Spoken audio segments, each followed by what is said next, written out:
and stopping me. Okay, so we're here for the episode 3 Kingdom Business live after show.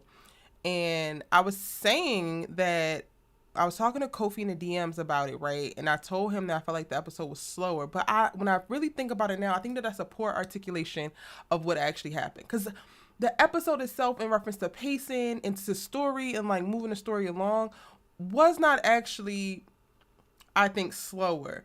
I think that we had less OMG moments, less revelations, and more building of story in this particular episode. But it wasn't bad at all. So Kofi, I'm gonna fix that. Like, it wasn't slower. The only OMG moment I felt like it was with Calvin and his little Louisville slugger deciding that he a gangster, so don't push him. But for the most part, it gave a lot of setup. Now, y'all let me know what y'all think in the chat. Tell me what you were rating the episode. What was your favorite moment of the episode? Or even what's your favorite storyline thus far within the series? I can't wait to hear what y'all thoughts are.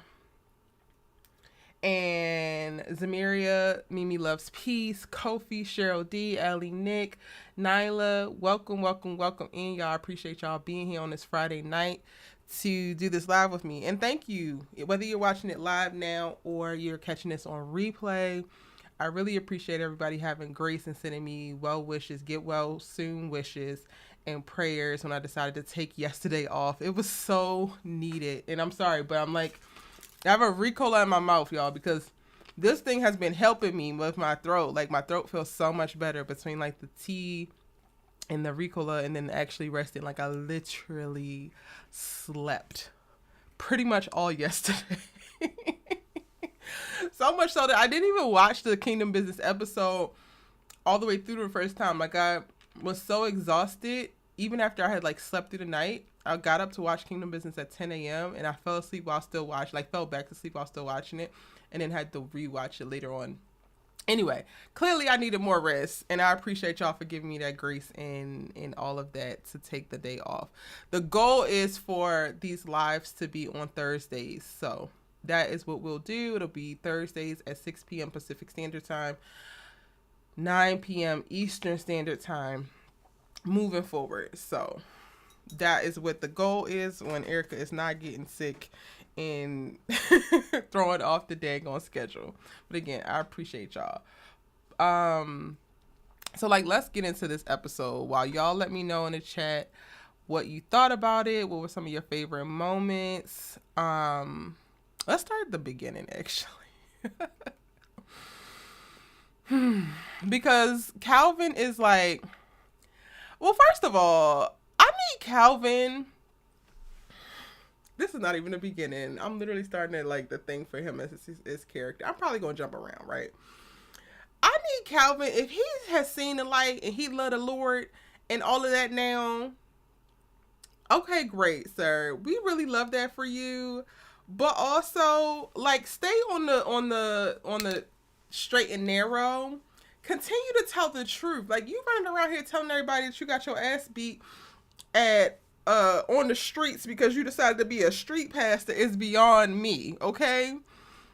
Clearly, you need to out these people in reference to what's happening at Dex with Dex and these parties and this little secret society, this little sex society, or whatever the hell they got going on. But the episode starts off with him getting basically threatened, right? There's like an email that come through, and I'm like, this little AOL dial-up ass email they sent with the whole PowerPoint presentation turned into a video to tell him to back off and stop snooping around and kicking up dust and doing too damn much when it comes to like trying to figure out what happened to Danny, and if he don't, his kids is gonna suffer. Y'all, like, it was the exes. It was the exes over Taj and CJ faces for me. Like, huh?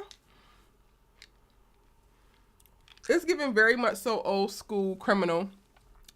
More and more, I feel like the police chief is the ringleader. I know that later on in the episode, when Calvin rolls up on him with that Louisville slugger and gives him one time upside the head, and then threatens to bash his brains in, he tells him it's the person that's like just this big name that's been leading the whole thing, and it's supposed to like scare Calvin. But clearly Calvin don't well, now he does have something to live for. But this boy tried to take his life. Like, this is probably one of the most dangerous people that you could run into, because when somebody doesn't want to live anymore, when they have no more reason to live, that person is the most dangerous person in the room. They have nothing to lose. They care about nothing. So you're not scaring anybody, and you decided to try to comfort his kids after this man tried to kill himself. You think that he will not die trying to protect his kids? Y'all not using y'all's common sense. Like, I don't understand. Allie said it was a great episode.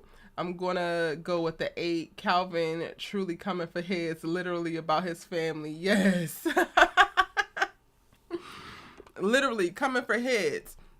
But do you think that Calvin should be hiding it from his family? Like, he's getting into, for me, he's getting into the territory where you're trying to protect them, but in keeping them in the dark, you wind up keeping them exposed because they don't know how to better protect themselves and how to move with caution and keep their head on the swivel, because they don't realize that there's targets on their backs.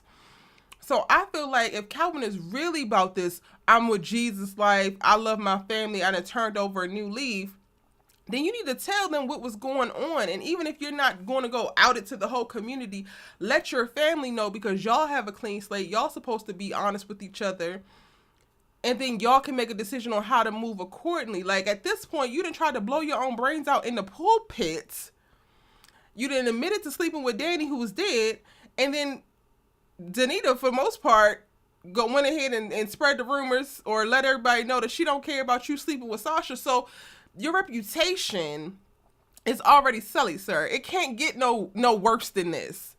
Go ahead and talk about the sex parties. Talk about how you actually came into contact with Danny and the fact that you got this email. Like, he went to go meet up with Taj midway through the episode and was just like, I want you to take care of yourself, blah, blah, blah. And it's like, how is he supposed to keep his hand on the swivel and move safely if he doesn't even know some of the things that he needs to prepare himself that might come at him?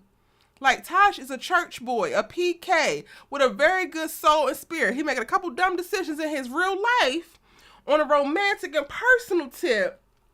But for all intents and purposes, he's a great guy. He's not looking for no gangsters. He's not looking for no sex workers. He's not looking for no drug dealers and or human traffickers to come up out the shadows and snuff his ass. So you're going to have to give up a little bit of a warning or something, Calvin.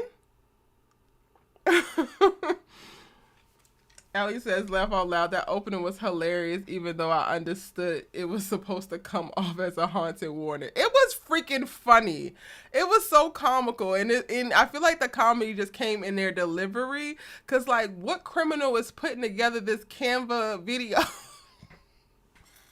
so that you get the hint? Like, if anything, if we gonna go old school with this little PowerPoint presentation, take actual photos and deliver them to the front door. Or, like, I guess you can't, I mean, you could text from a burner phone. Like, I don't know, something about the PowerPoint presentation Canva video that just was like, it didn't hit menacing for me. It hit hilarious. Allie says Calvin needs to be completely open with his family. They're being watched and they have no idea. He's not playing it smart. He needs to reveal what he knows concerning the other leaders in the community. Exactly. Like, he's literally walking his family up being lambs for the slaughter because he's not revealing it. You running around here talking about something, you getting your ass beat on the corner because you preaching to people who don't agree with your message. No, you're getting your ass beat in the sex shops because you want to run around here all self-righteous and tell everybody to see the damn light with no backup. Like, if anything, Taj is definitely about that life in reference to, if you want to go ahead and clean up your mess, he'll be right there behind you to at least help and make sure Dex don't put you in a headlock again. Like, let's be for real. Mimi Loves Peace says Loretta Devine's character, did that. She is brilliant. Loretta Devine is, of course, one of our icons, but she is brilliant in pretty much every role that she's in. But her as Danita's mama and their tension this episode, whew, chef's kiss. And her ass continuing to lie, whoo. Do we want to go to Danita? and and Mama Denita, Miss Loretta Devine, who's still at the record label trying to run things, but then Nina makes her triumphant return. And what I don't understand is like, girl, how are you actually trying to make a triumphant return when you supposedly don't remember nothing? You done called the lawyer, don't know what he looked like. How you know this is actually the lawyer? He just could tell you the name of the lawyer and say he, him. You have no idea to verify. What are you actually here to do? You don't know nothing and your ass can't sing. Why are you here? Ariana, what are you doing here? That's what I feel like. And I know that her mama is shady. I know that her mama is lying to her. But I don't trust Denita either. Maybe Denita gave me trust issues last season because her ass be lying left and right. So while I'm not, I'm not letting her mama off the hook by any means necessary, especially when she lied to her that baby died when that baby literally pulled her back from the lights. I also am just like, Denita, your hands ain't clean either, honey. And I'm really trying to get what your motive is. But like you said, her character is brilliant. Allie Nick says, Anita's mother is working my entire nerves, but she's playing the hell out of that character. Yes. Let me drop the Discord link in case y'all want to come up and like talk about it versus type in. Let me drop that for y'all.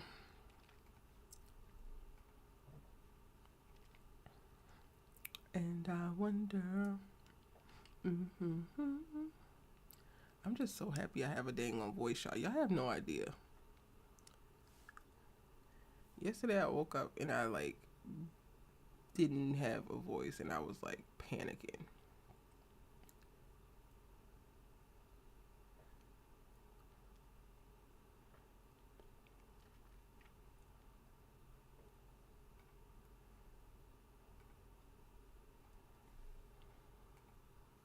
She get it from her mama. She do. She get it from her mama.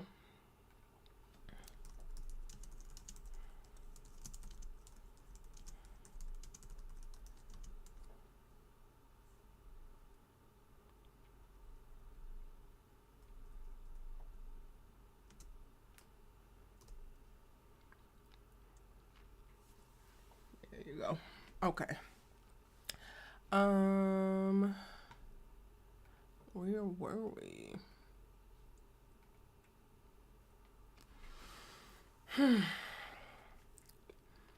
Denita finds out in this episode that her voice is insured for $30 million and her mama is the beneficiary, which I kind of understand the issue with that, but then I'm like, I don't necessarily, because girl, it has to be somebody. Like, well, I mean, I guess, because I remember back in the 2000s when J-Lo was popping and her legs got insured.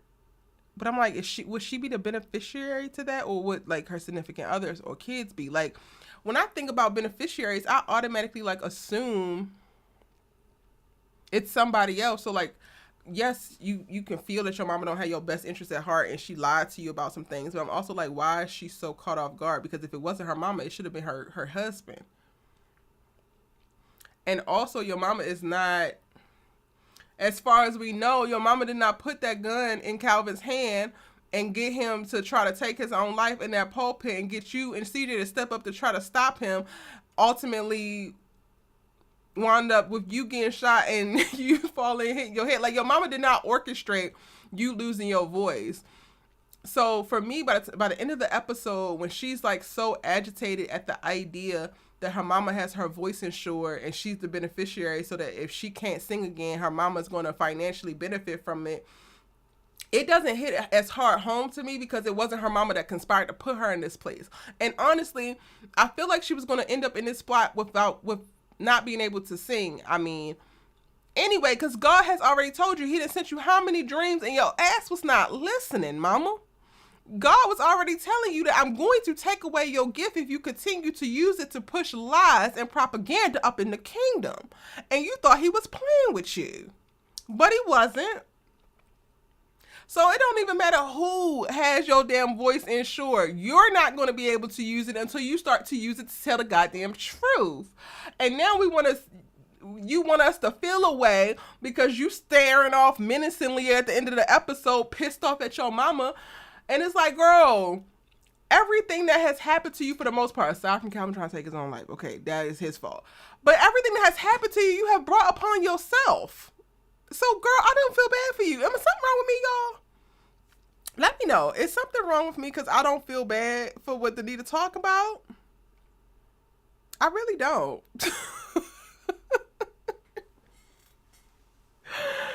Y'all let me know. Allie Nick says Anita's mother is working by her nerves, but she is playing the hell out of that character, yes. Y'all let me know. Am I just not being sympathetic to Danita's plight? Am I missing something? Go ahead and tell me. And I'm going to get her name because I can't even remember her name. And I want to stop calling her Danita's mama.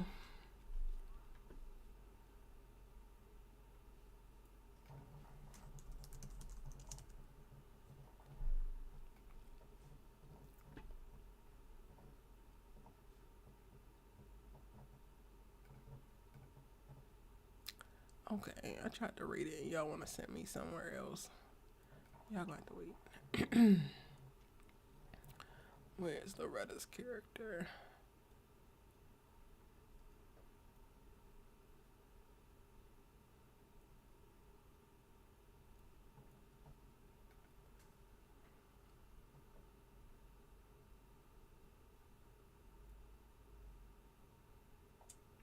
They don't even have the IMBD updated. Like, what? Y'all annoying me right now. Okay, let me try to look here. All cast and crew.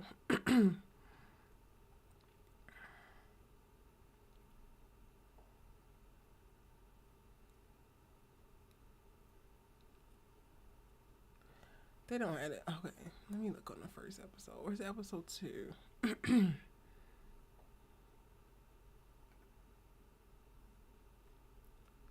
Okay, her character is Darlene. Darlene. I don't know why that's tickling me, but it's tickling me, y'all. The apple don't fall too far from the tree. I think I'm also trying to get my wits about me with Miss Darlene. Like, she's given very much so church folk, but at its core, and not church folk and like just people who go to church, but like the stereotypical church people who are very hypocritical and judgmental, and like the church people that people talk about in reference to, this is why I don't go to church and yada yada yada.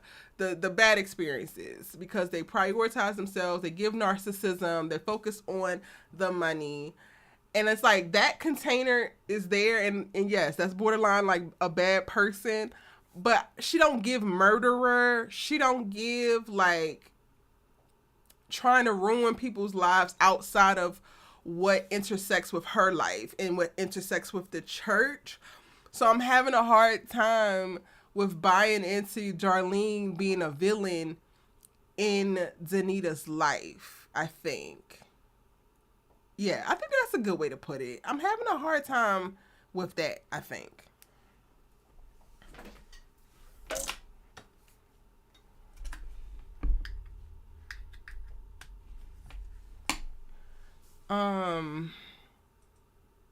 Mimi though, she says, no, you're okay.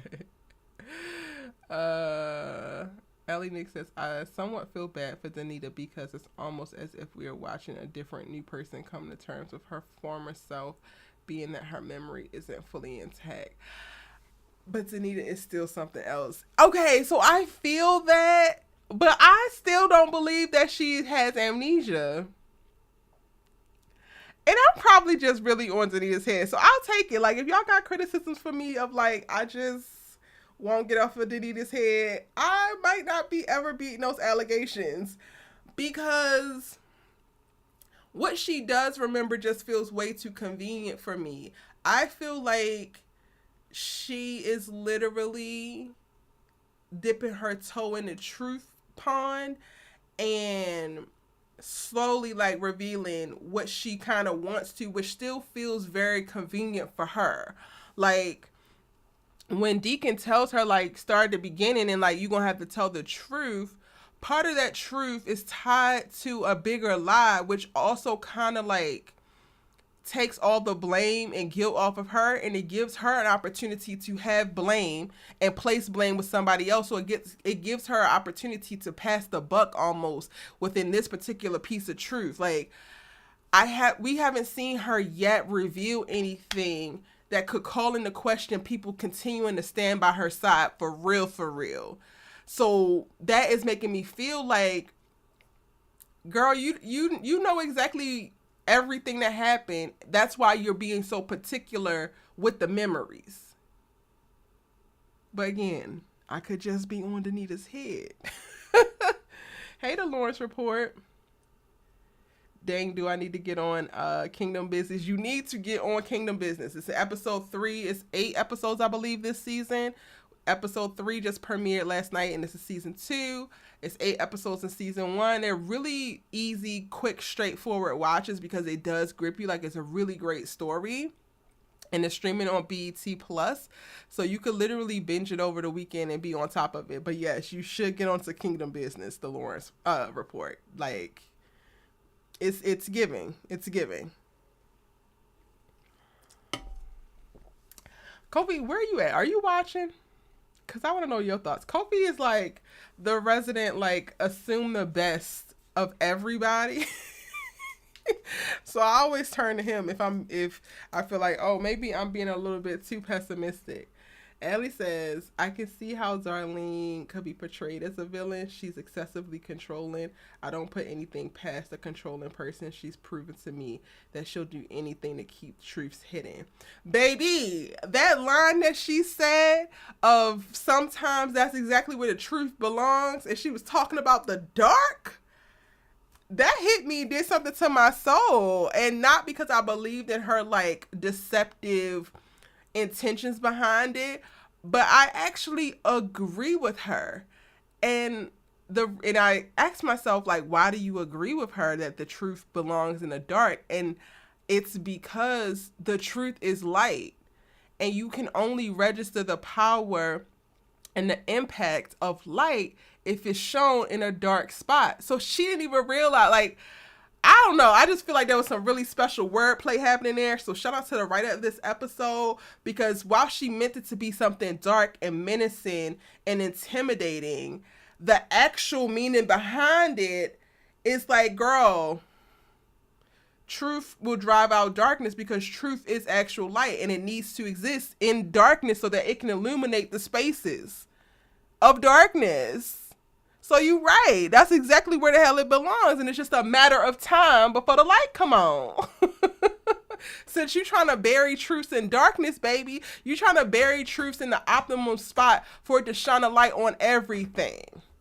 If anything, you will want to bury truths amongst other truths and try to make other truths more important, so that this light is a little bit bigger and you don't register how important this particular light would be. But like shining a light in the dark makes the light itself more pronounced, and whatever it's shown on is more pronounced and is more like powerful.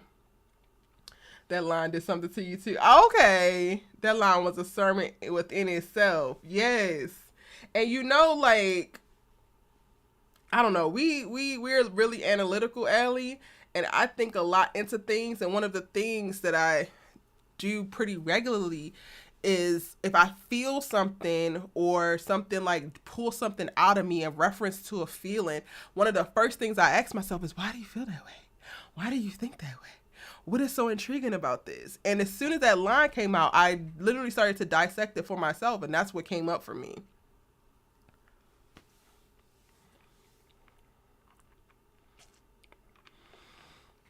And yes, Darlene is excessively controlling, but I also feel like she is that way from a place of being a church person, and from the place of being a mother that loves her daughter in a certain way. And it might not be the best way, it might not be the most healthy way, it might not be the most positive way, but I do believe that she loves her daughter, she loves her family, she loves what they have built. Darlene to me just reads as like a toxic mother, doing the best that she can, but like never taking the time over the years to learn and grow from mistakes. So she just is her ways of doing things are steeped into toxicity, but they're not necessarily steeped into bad intentions. Like I believe her, and not that I agree. So like I want to be very clear. There's a difference between agreeing with somebody and believing somebody, or understanding and empathizing with somebody, right? I believe her when she says that they pushed her to give the baby up for adoption because Denita was not ready. They had a plan for her. She wasn't ready to be a mother. They had a plan for her, and she was still in love with that boy, and she felt like she was deviating from the righteous path. Now, I don't agree with that because it's not your damn decision. It's not your life. You cannot manipulate somebody else's life to be what you want it to be. But how many parents, especially older parents, think that that's what parenting is? Think that's what being a good parent is, keeping your kid on the straight and narrow. And that straight and narrow is what they decided the straight and narrow is supposed to be. Like, I grew up, my dad, while, he's from U.S. territory, St. Thomas, he still has a very immigrant mindset in that he came to the mainland for college, and he hustles a bit different. And it was very clear, like, he's very hyper-focused on education. Like, he didn't give a damn about nothing. He don't care about you socializing, period. He didn't care if I went to a prom. He didn't even care about me playing in sports. If my grades wasn't at a certain level, I wasn't doing a damn thing.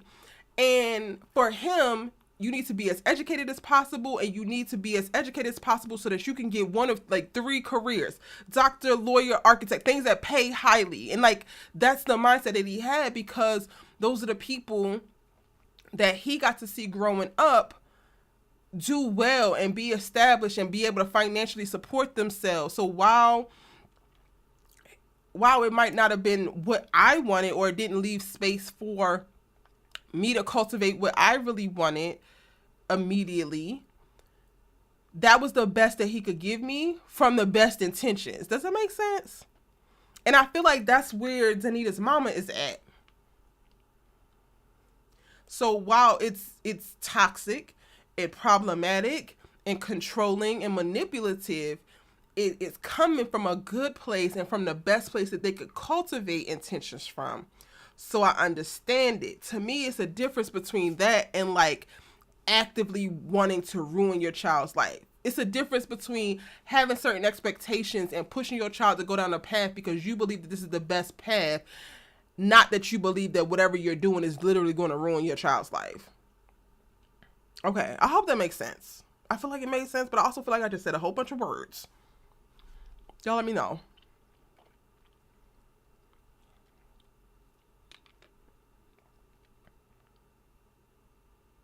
Why is it saying my bit rate is so low? I don't even think I can change it right now, but that is what it is. Okay, I don't know. Y'all let me know y'all's thoughts. I did just say a bunch. Y'all feel me?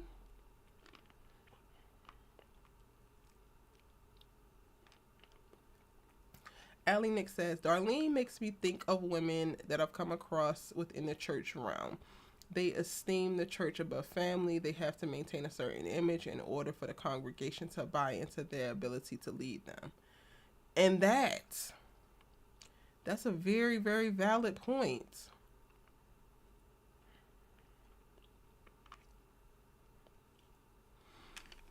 So in that, do you feel like, I mean, ultimately it all can be like an ego and vanity thing.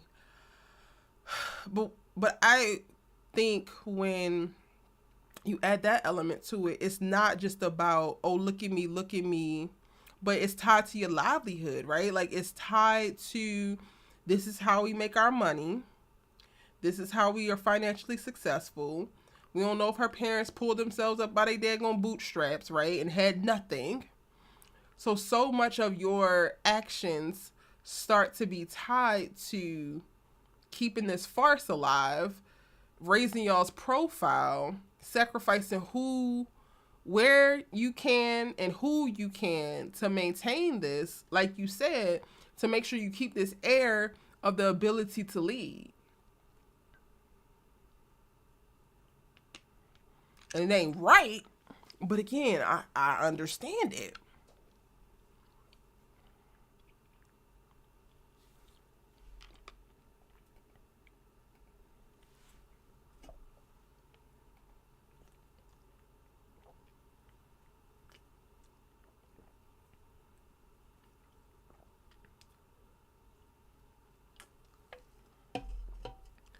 Whew. But that's a really great point, Allie. Thank you for adding that.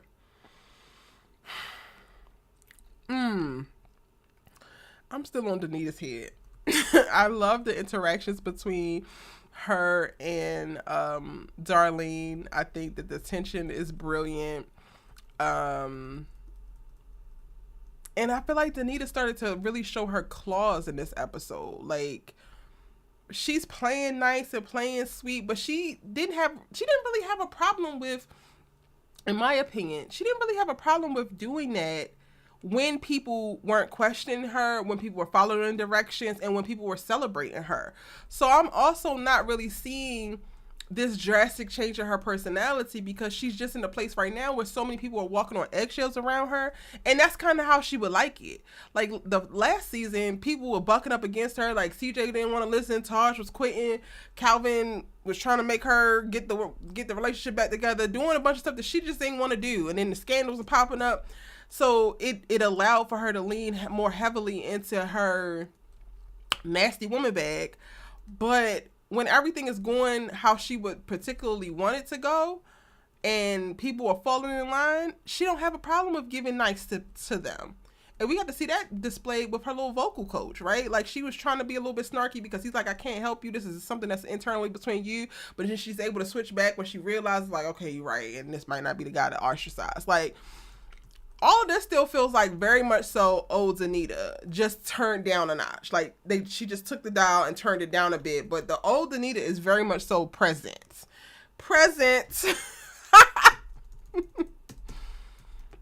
The only thing that I felt like that was un-old Denita like was her second apology. Not the apology that Darlene made her do across the table, right? The second apology when she said that she really did not mean to upstage CJ. That felt genuine. That felt like a new Denita thing. But everything else for me, girl, I see right through you. I'm Kirk Franklin to the Denita bull, okay? He sees right through her.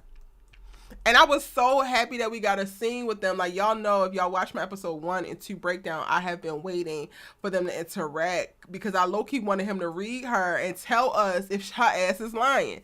Now, he don't do that in this episode, but he still, holds her feet to the fire about, girl, the mandate was clear. Remember that dream? The truth is still going to be the truth, and you going to say it, or you going to continue to suffer. Which one is it? I live, love it down.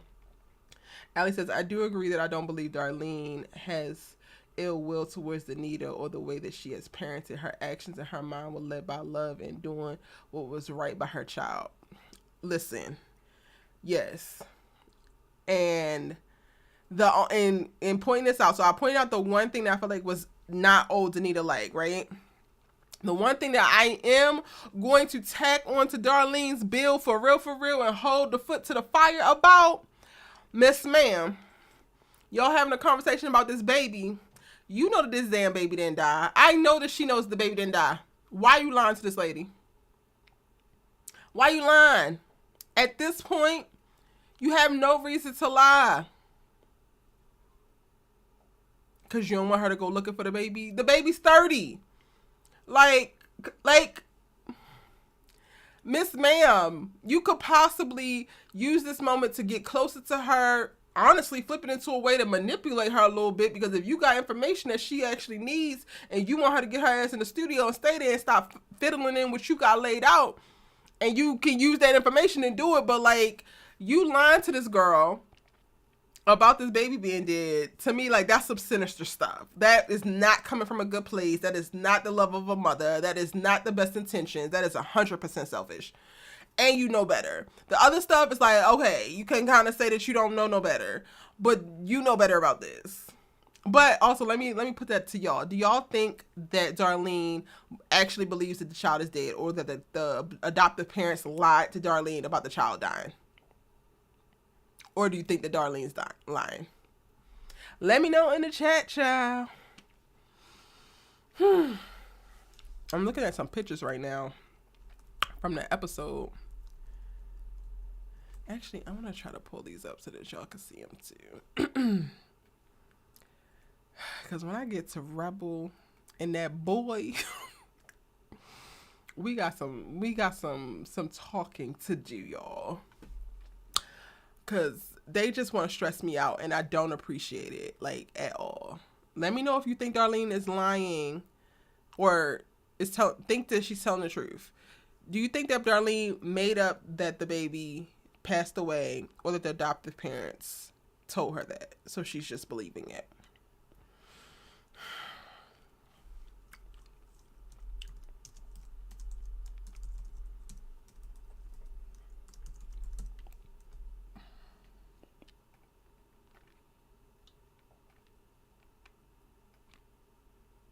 Oh no, I didn't mean to put that there.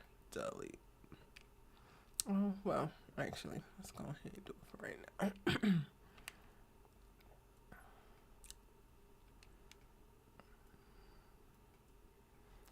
Let me,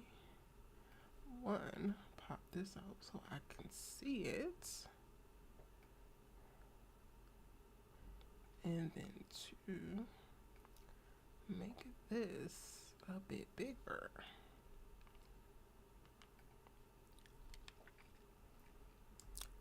Cool beans.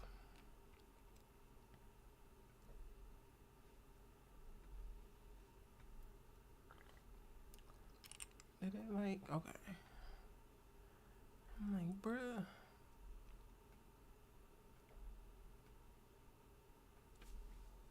These fruit flies are going to be the death of me. I cannot.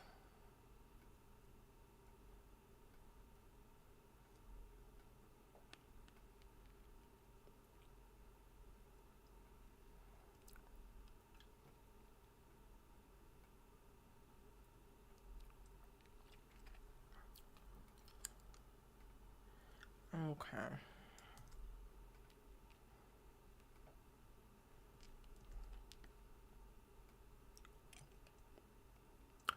All right, where am I going to put these photos at, y'all? I don't know where to put them. Here, let's try to put them down there.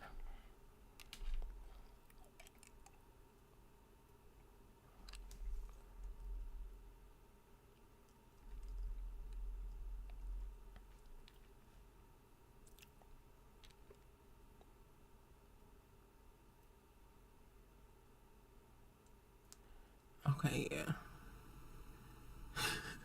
This looks so bootleg. We gonna work on the design, y'all. Okay, let me hide that for right now until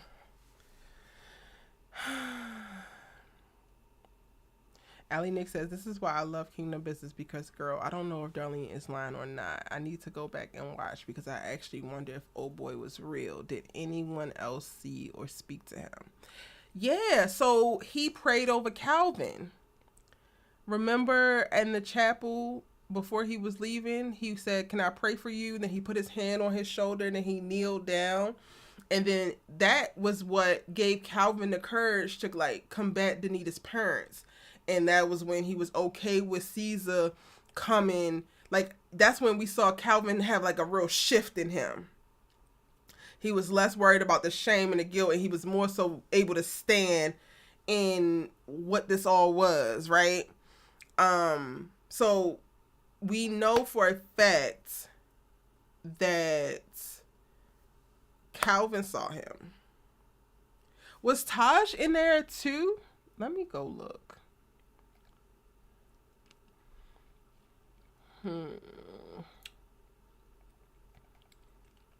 I'm trying to see if Taj was in the pew behind him.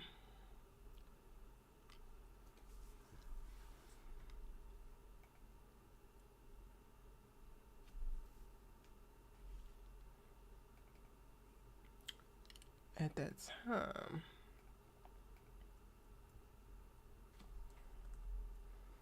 Alright, I can show y'all what I'm doing. I'm going through. This was in episode 2, right?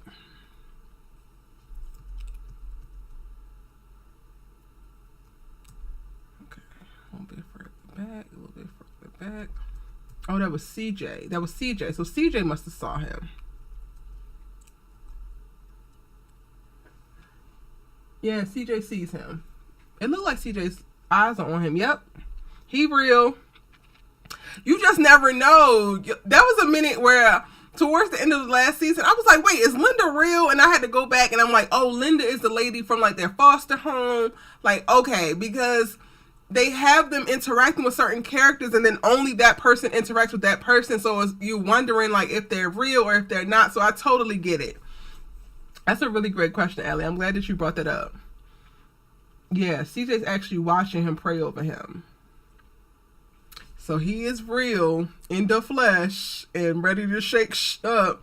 And then also, quiet as kept, we got Caesar in this episode talking to Todd. Oh, I'm not getting on Todd, y'all. I'm not even going to hold y'all. I'm about to be really frustrated. Like, because him and Rebel just make me so mad. Like, why they got to make me so mad? But I'm going to this scene. I'm just going to touch on it and go back. Child, Rebel and this boy. Let me try to scroll real quick because this is I just can't with her. But this goofiness. So this is where Caesar talks about how he always wanted to be a parent, and Taj is like, well, it's never too late. So baby, the baby that's now the 30-year-old grown man that's saving his mama and sparing the stepdaddy. And it's about to be the blessing that Caesar wished that he knew about 30 years ago. Child. The anxiety. Yeah, it was CJ who was with her dad. You gonna go ahead and say that Darlene is lying? Yeah, she gives lying. This scene here, y'all. Yolanda. Loretta. Brilliance.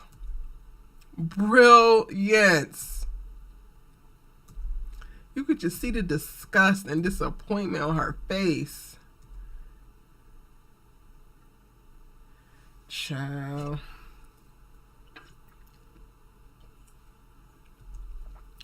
Are we finished talking about Denita and Darlene? Because I don't know who to get to first. Because Taj got on my goddamn nerves, and then so did Rebel.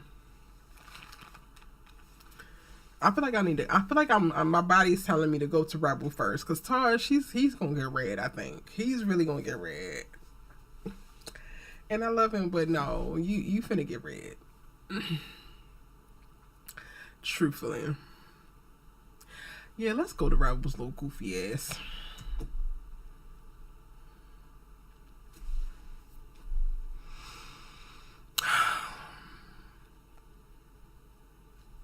I'm trying to skip ahead. How do I... Hold on, y'all.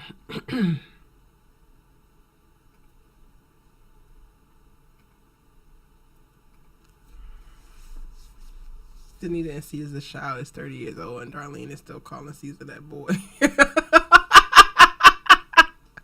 Sis is definitely lying. That is such a great point, Ellie. Not the... He is 30 years old, and... Darlene is saying, you was still in love with that boy. Ma'am.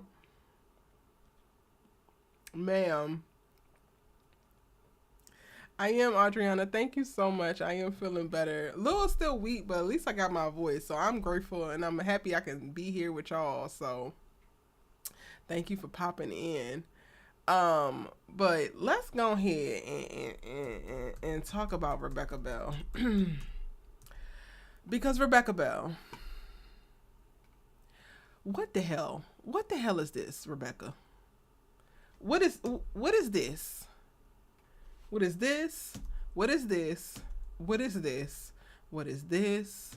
What is this? What is this? Now you want to get an attitude? You sitting up there letting this boy hump on your behind. Girl, their chemistry is not there. Like, why? You want a record deal? Fine. You need money? Fine. You don't even feel like you're actually attracted to this boy. Thought we have moved past using your sexuality in this way. I thought that you were giving the fantasy. On the pole, you give the fantasy. You're not actually letting this run up in you, Rebel. What are you talking about? And then you want to smack him because he's being disrespectful. You disrespected yourself when you laid down with his goofy ass. He's a clown, honey. Everybody can see it. A clown? Yes. Where the hell is Chucky Pickles when I need it? A clown? This nigga is a clown. And you are laying here letting him think he getting it in and doing some big whatever. Girl. Like, when I tell you, Ricky, when I catch you, Ricky, because why are you ruining your life this way, Rebel? What are you doing, girl? I get the struggle with God. I get the struggle with faith. I get the lack of self-esteem. But also, honey, you have also experienced some very real things in a very short amount of time that have shown you that you are able to walk into a life that you actually feel more aligned with, that you actually like.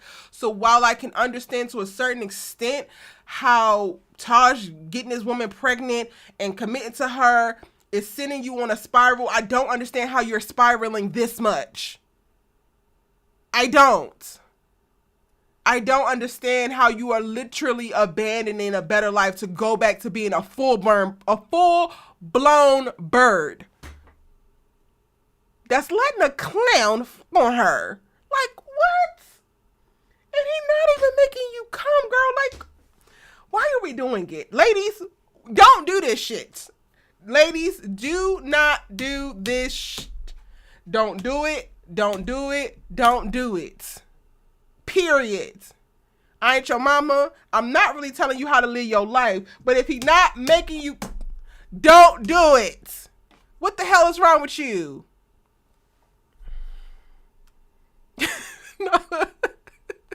No, like Allie said, not the government. Cause you know when you tell Rebecca Bell, that's when you mean business. Cause I don't understand, like, the way my annoyance just shot through the roof with this scene. Adriana says, I think that Taj is just marrying that girl because he doesn't want to look like a bad guy and still has feelings for Rebel. Oh, we're going to get to Taj's ass because I'm on his ass too. Uh-huh. And I told Kofi this in the DMs because not you looking at her the way that you looking at her, but you supposed to be a engaged man. You want to do the right thing. The right thing is not being dumb or a clown, Tosh. But we're gonna move on. Yes, Rebel, he should not have disrespected you. This nigga is such a clown. I'm sorry to this actor. One, because I don't believe his acting. And that's just me. But two, you're playing a clown and the unbelievable acting ain't helping. Like, and what do you have on, a Rebel? What are you, a fucking Spice Girl now? What is this? And I am not the one to play the games about respectability, politics, and all of that.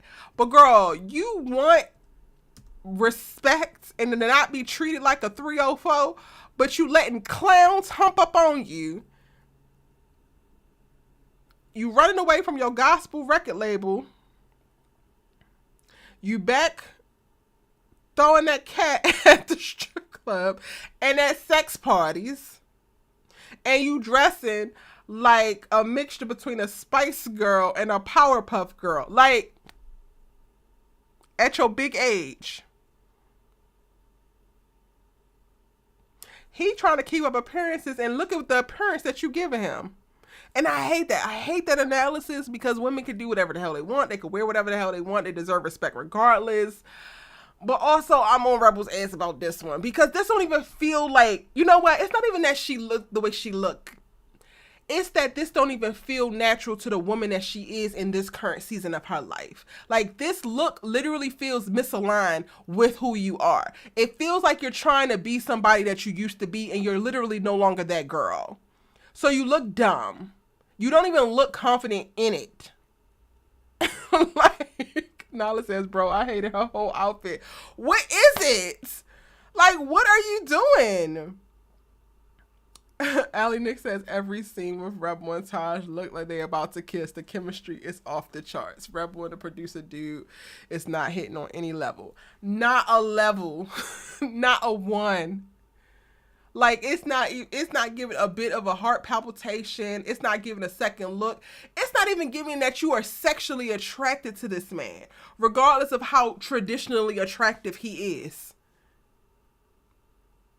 And again, I have criticisms for the acting, because I don't believe him. Like, when this man comes back over and he like sits and he's like, and I'm like, you're so stiff, bro. You don't even feel like you are this person. And that stands out to me just on some artist. But like, I didn't believe him with the whole, you think I want to be this? I don't want to be this person. Well, you are, and you have all the money in the world. You run your own record label. What is the reason? What is the reason in the privacy of her own home that you're perpetuating machismo bullshit, if that's not really who you are and who you want to be? Like, what? No TMZ is out here. Ain't no hoes out here. Ain't nobody making you go to the strip club routinely and throw out all your damn money and think that you're a big baller shot, call up with these sparklers and all that kind of stuff. You can take your ass to the library and read. How is she supposed to know that you don't want to be this when that's literally all you doing? And then you come here with a gift that your ass did not pay for. Like, and Rebel is going for it. Girl, like.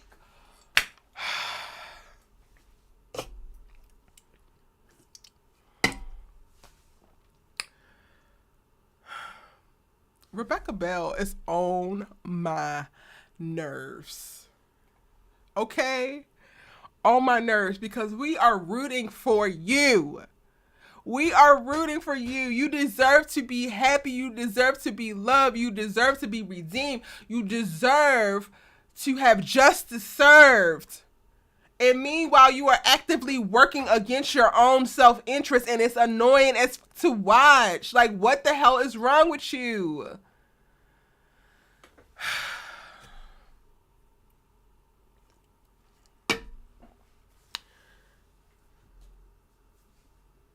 Y'all, Rebecca is really making me mad. Let me go to that scene. And I'm assuming that who she called when she first put old dude out, because she was like, oh, I was trying to reach you. I think she called Linda, because that's how she ended up talking to her later on. And Nala says they literally just met, they getting nasty. They literally just met, they getting nasty, and you not even sexually attracted to him. So like, it's one thing to be sexually liberated and all of that stuff. Cool. But girl, you don't even like him. He not even making you come.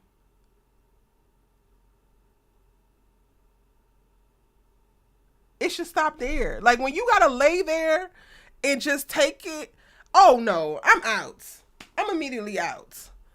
Cause no, sir, absolutely the hell not.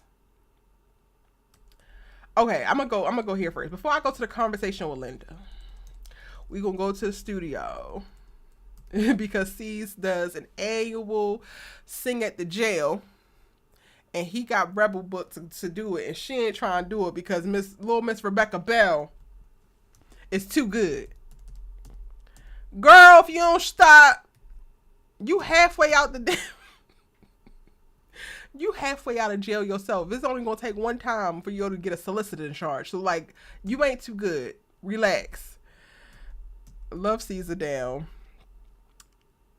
Y'all, okay, so Allie, Miss Allie, You want to talk about how Chris Warren was looking how he was looking. Are we not seeing how Taj look? Are we not seeing how Chaundre looks? I hope I just said his name correctly. Cause am I doing it the right way? This way.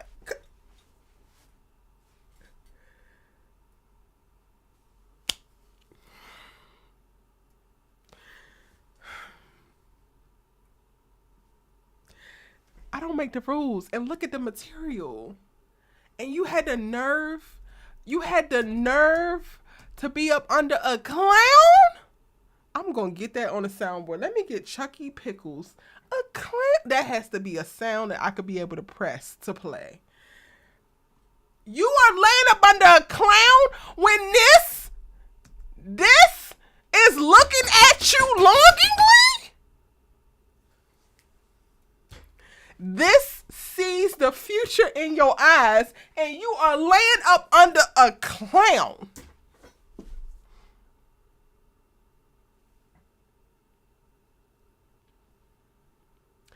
Make it make sense, Rebecca. Make it make sense. Allie Nick says, fine as hell. Mimi Loves Peace says, suffering for no reason. This looks at you, and it's going to take me a minute to get there, but that looks at you. That looks at your ass like that. And you are letting a clown hump on you. That's what I need Linda to say. Like, I know that Linda can't see what we seeing, but Linda know that this girl really is into Taj. So, like, Linda, I'm going to need some scared straight happening. You got this too good, fine. Yes, it's a little complicated because he about to have a baby and he's supposedly about to get married, but he clearly. Matter of fact, Linda, why haven't you met Taj yet?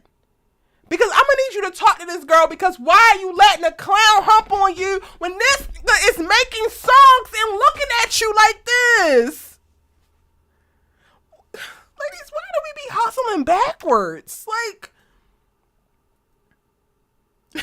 Allie Nick says, Lord forgive me, but I wouldn't give not two damns about his engagement.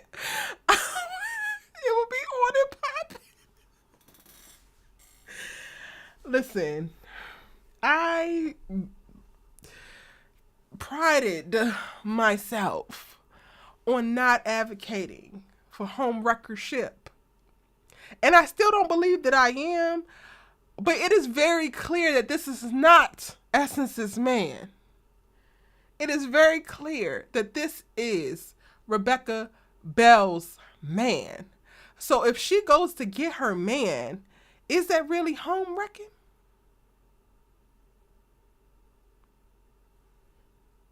She ain't make him look at her like this. She ain't make him make songs and be constantly thinking about her ass. Now,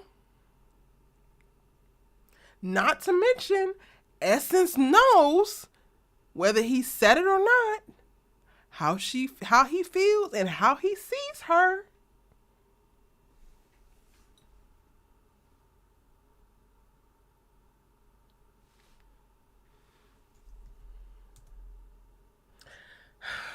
I just want to bop her ass, cause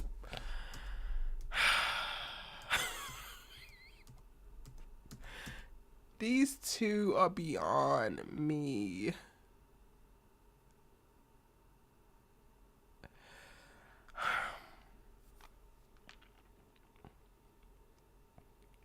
Leave it to Rebecca and Taj. I will not have no voice, so I'm going to keep popping these Ricolas because I keep getting to a point where I just want to holler and scream at these two. It's so natural. It's so, like, this scene just oozes, I care for you. Like, it just oozes, I am better in your presence. It oozes, I want you. all on some pedestrian ass conversation. It oozes comfort up until she's about to walk away, and then it gets awkward because you don't want her to leave. And then your ass don't want to go, Rebecca. So, like, I don't deserve this, Rebel. Like, I really don't deserve this. And you deserve better. So, like, why not just walk into it? Like, I don't even understand that why we have to have this discussion every single week. Why?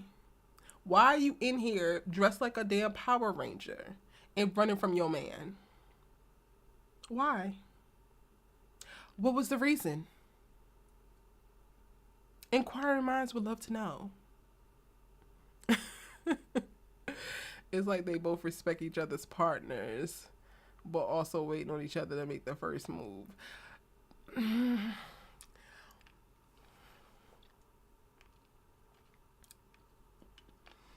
I don't know, Nala. Like, I know that Rebel was trying to respect Essence, but Taj was ready to get with that action behind Zyan. Like, after that kiss, he was with smoke. Taj messed up after making that knee-jerk reaction to Essence telling him that she's pregnant.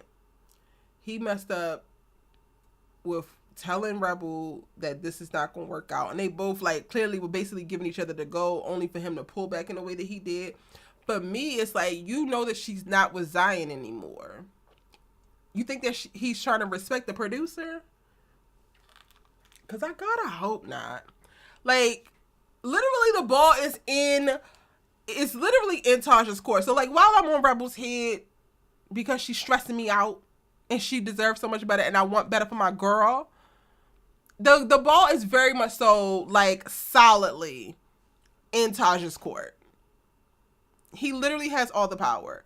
So that is honestly what low-key makes moments like this, when he is, like, looking at her and, like, want to say something and don't say nothing. It makes it even more complicated because it's like, sir, you're not pretending, because you really feel like you don't have the power because you're so convicted with your decision to be a good man, and that's the thing that's holding you back. But you really want to use the power that you clearly know that you have, but you feel restricted for other reasons. Like, I don't know if he's really respecting the music producer, and he know that Zyan is not in the picture anymore. I think that he's respecting his predestined morals or plan. Hey, Shekinah, welcome in, boo. Shekinah says, let me clear this so that people can see your comment. Shekinah says, I'm in a situation like that. Me and this girl have an awesome connection, but we're not acting on it. I don't know what we doing. What is you doing? Because if it's true love, if it's giving full on connection, if it's giving we belong together, ain't no time to waste. You better go. Okay, wait. Which one of y'all is Taj and which one of y'all is Rebel? Before I come for you nicely, which one of y'all have the most power in this very moment? You ain't gotta give specific details, but please share. And your good sister's gonna advocate for you to go for what's yours. Okay? Allow this person to love on you. If they are coming from a place of just pure health, positivity, and partnership, baby, what are you waiting on? There is a scarcity of that. That is, unfortunately, it's giving rarity. Oh, you Taj? Shekinah. Go get it. Period. What you waiting on? If you want to share. What you scared of if you want to share? What's stopping you from walking into what could be one of the greatest loves or the greatest loves of your life? The world is going to shit if you ain't noticed. You got to enjoy as much time with the people around you that love you deeply, truly, wholly as possible, babes. I'm just saying. Ain't no way in hell. But that's probably just me at my big age. There is no way in hell that I'm in this position and I ain't risking it all. I ain't risking it all to go get mine. Because, baby, life is hard. It's hard, period. But it's harder alone, as in single, not alone. Have plenty of people who love me. Romantically, unpartnered. Like, we going after ours. I get it could be a scary thing to put yourself out there, but I feel like the scarier thing is to never put yourself out there and to wonder what if, or to never give it a try and never lean into it, so you never fully actualize what it could be. Because it feels great, or it appears to feel great, right? Like, let's go back to Rebel and Tar so it doesn't get too personal to you, right? It could feel great in this moment with the butterflies and the, oh, he sees me so beautifully and he wants the best for me and there's no judgment.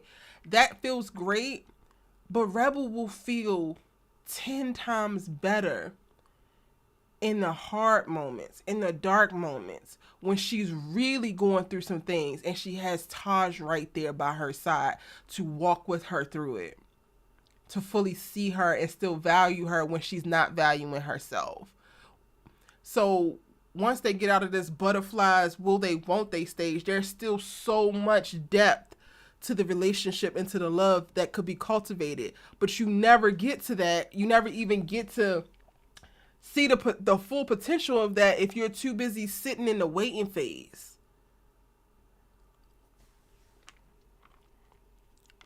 She kind of says, I'm over here like, Rebel, get your man. I'm over here in the same boat. Listen, if you the Taj, honestly, the ball is definitely in your court. Pray on it, babes. Pray on it. Pray for the strength and the courage to confront your fear and get what's yours. Truly, like, all jokes aside, go get what's yours. Okay. Thank you for sharing. I love y'all. That's dope. And I'm going to pray for you. I'm going to pray for you both. Hopefully, y'all can get out of your own way and make your ways to each other. I love y'all. Like, I really love it a lot. It's one of the most powerful forces on this earth. Okay. Back on Rebel's ass real quick, y'all. Because we get so much insight about her when she had these conversations with Linda. And Linda is like asking questions about old boy, and she's telling about what happened and talking about how he was disrespectful. And for whatever reason, her exchange with Taj makes her think that she needs to give old boy another chance. And I'm like, corny ass music producer is not a Taj on any given day. He's not even 10% of a Taj. So mama, why would we give him 100% of what Taj deserves just because he's the only one like sniffing around right now? And because you lonely? Like, Linda, I'm gonna need you to give it to her like it is. Like, I get the whole, I'm gonna need you not to settle and don't let these treat you any kind of way. But Rebel need a little bit more grit. Rebel need to tell somebody to really tell her ass, because she is tripping. This boy called you a nasty bitch while he was poorly stroking at that, thinking that he was doing something. And you think that this deserves another chance? All because Taj looked you in your damn eyes and made you feel all warm and fuzzy, and that don't evoke the emotion for you to get your goofy ass up and go get your man? Rebecca, you are stressful, Miss Mamas. Like, big stressful. And then she had the nerve towards the end of the conversation with Linda, and Linda asked about Taj, and she's like, he's still engaged, unavailable. You know who could do something about that? Yo ass. But you sitting here on this couch looking like a Power Ranger.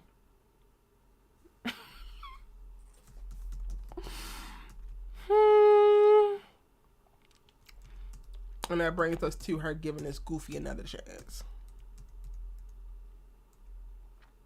man to watch don't look cute to me. I don't like this boy, so I'm probably just really, really biased. But y'all, this thing with him and this holding the thing, and like he was so stuck there for a minute. I was like, sir, if you don't do something else, it don't feel natural. It feels weird.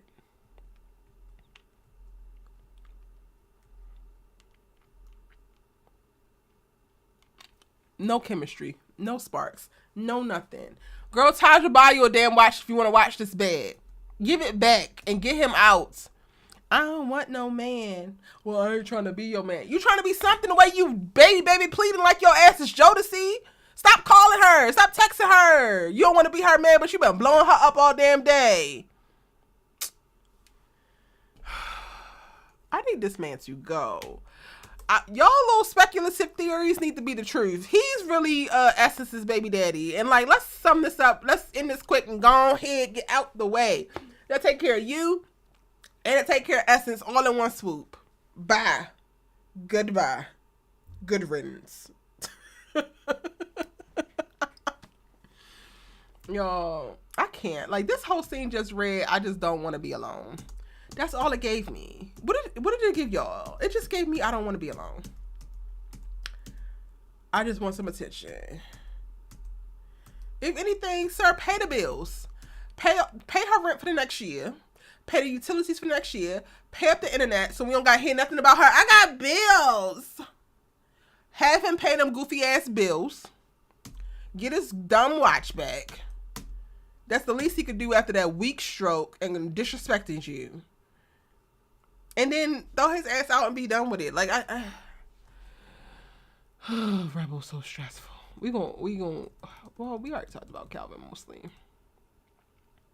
Y'all. Listen here, Chaundre. I gotta make sure I'm pronouncing his name correctly. He is so tapped in as Taj. Like, it's little nuances about his performances. Like, the way he will hold his head. He has different things that happen with his face. Like, this dude is dropped in. When it come time to play Taj Jordan, he's not playing no games. I can't. Literally could look at you all day. Oh, I need more screenshots from this. I didn't get enough screenshots. This is Rebel getting all nervous about performing at the jail. I did think that the jail performance was dope. I kind of felt like they spent a lot of time here. But when I rewatched the episode, I was like, no, this was good. It was a good amount of time. We still got little elements of like Rebel and Taj's chemistry and connecting while they're performing. But also we get the infusion of Jewel, and you know, she feels like she's coming into a storyline that's going to be a little bit more important and impactful. We get to see Caesar and like more of what he really cares about. And again, this episode just confirms for me that Caesar needs somebody, because he pours into everybody. He shows up for everybody. He tries to do the right thing at all times, and he don't have nobody really looking out for him like that. Rebel just trying to get on his damn nerves to stress him out.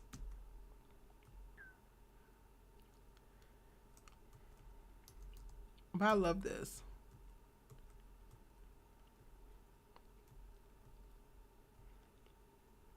I didn't realize they intercut all these scenes so much.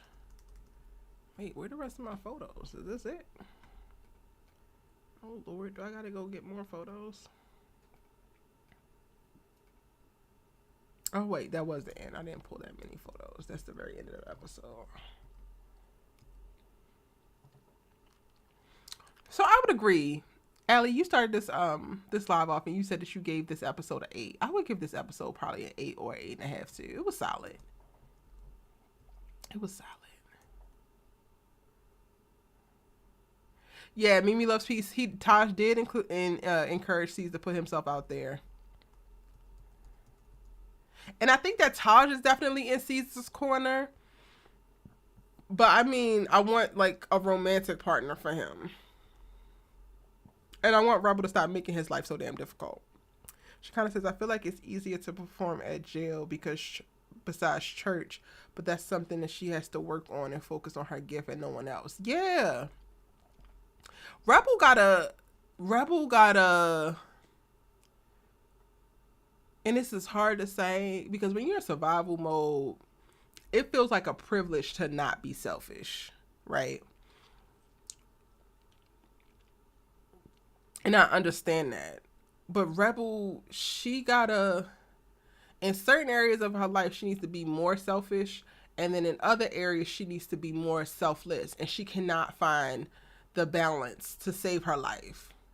She literally kicks up dust for the wrong reasons and doesn't fight back or kick up dust for the right ones. Like, this is a right one. Like, why aren't we fighting for your man, honey? Nala says, now that you said Caesar has nobody, now I feel bad when Rebel calls him lonely. I always have felt bad because it's like, girl, yeah, he might be lonely because he definitely still loved Anita's old kooky ass. And then all you want to do is give him headaches and cost him money. Did I touch on everything, y'all? I'm just going back through all the photos now to make sure. This was a cool father-son moment. This dude is tapped in. Well, both of them are. I think that Michael Beach is like brilliant as Calvin, honestly. Like, low-key, this is going to be the role that helps people see him more than a cheating asshole, honestly. Like, his redemption journey on this show is going to kind of be a redemption journey for many of the characters that he has played thus far, because he definitely has gotten typecast as the husband that don't give a fuck and can't keep it in his pants.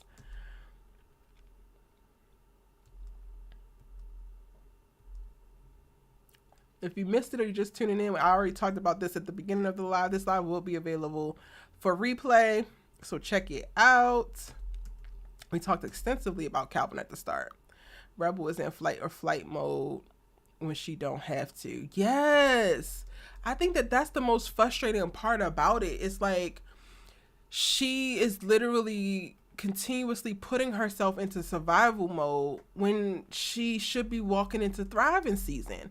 Like, she done done all the surviving that she needed to do. She done got rid of the toxic relationship. She done got a peek onto the other side. And while she's still uncomfortable in church and gospel and she don't feel worthy, she do feel better than her old life. Like, we got to see her say that she thought she made a mistake in going back to the strip club in that life. Like, she's starting to like move in that direction. So for her to continue to behave in ways that served her old life when she was focusing mostly on survival, when this is literally not that time, it's like, girl, this is literally sabotaging you.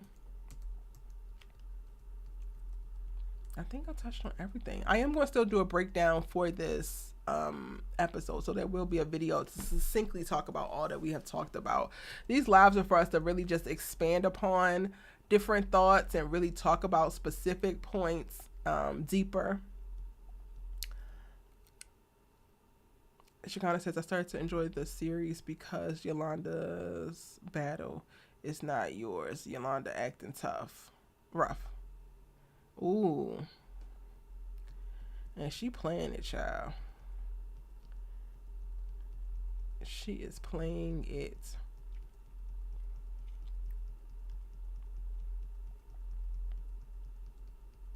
Yeah, I think that is pretty much it. I'm not gonna hold y'all.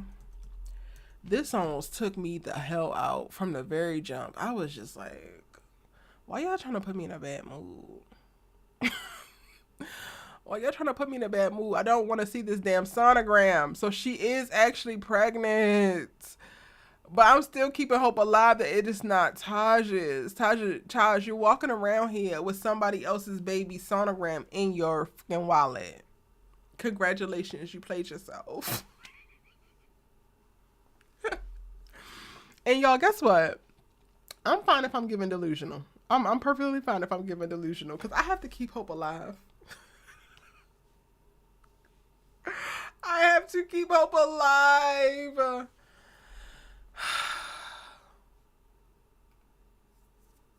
Ciao. All right.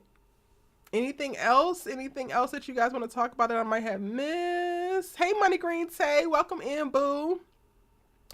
If Rebel could, he says, if Rebel could be more balanced, maybe she will be okay with being a better her. That's real. Shakana says, is she really, or did she get that from the internet? I'm assuming that Taj went with her to the appointment. So I'm assuming that it's real, but you know,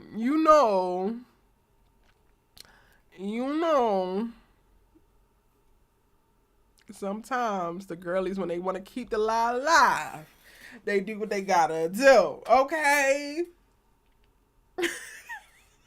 I love that. That is hilarious. Anything else, y'all? We talked about pretty much everything. I thank everybody who was able to join me live. Mimi Loves Peace, Allie Nick, Kofi, Cheryl D, Nyla, Shakana, Money Green Tay. Mimi Loves Peace says, I think Taj has been watching Trevante Rhodes because that longing look. Ooh. Not you cooking. Not you cooking with that one, Mimi Loves Peace. Baby, I gotta screenshot that because now I gotta go and like pull some references. I gotta pull a reference. Because it's giving points were made, okay? Chaundre. Now it's channeling our Trevante.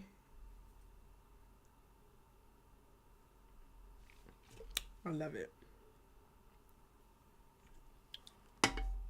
Anything else, y'all?